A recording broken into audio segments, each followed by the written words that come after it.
Unit 8. Woof, meow, the work of an animal communicator.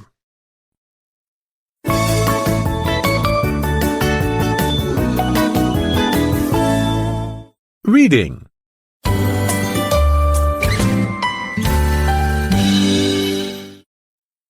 Humans are not the only creatures capable of communication. Animals convey messages through sounds and actions that can often puzzle us. Fortunately, there are specialists known as animal communicators who claim they can decode these messages. They apply empathy, intuition, and knowledge of animal behavior to bridge the gap between a pet and its owner. To begin with, animal communicators earn an animal's trust and then interpret its signals. Finally, they check the accuracy of the information obtained. Building up trust is important, especially in the initial stage. These professionals bond with the animal by using a soft voice and making eye contact. However, it's not always easy for an animal to trust humans, especially if it has suffered misfortunes, such as having been abandoned or mistreated. To connect with an animal communicators observe its willingness to interact and avoid pushing for communication if it is not ready. Former strays and pets from animal shelters tend to be particularly frightened or timid around strangers. After trust is established, the subsequent step involves interpreting the signals that the animals send out.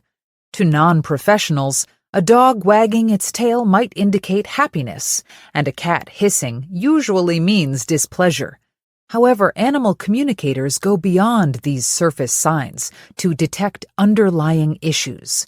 They observe the animal's body language, vocalizations, and even energy level to interpret its mental and emotional state.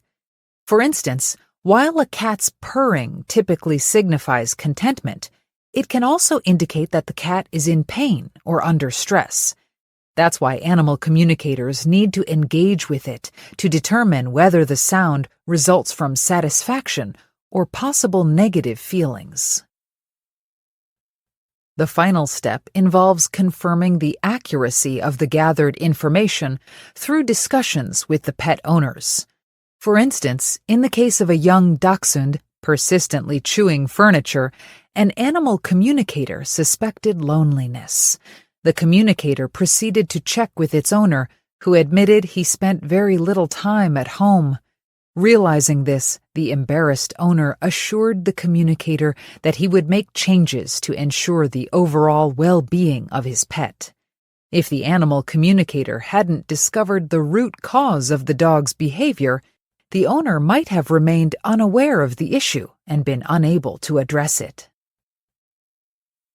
Intriguing as an animal communicator's job may sound, it is met with a mixed reception. While many people sincerely believe in the abilities of animal communicators, some argue that human-animal communication lacks scientific proof and is merely educated guesses based on observation. Therefore, animal communicators cannot claim to know what animals are thinking. Supporters, however, think animal communication has undoubtedly benefited many pet owners. If these worried owners hadn't hired a communicator, they might never have known how to handle their pet's behavior.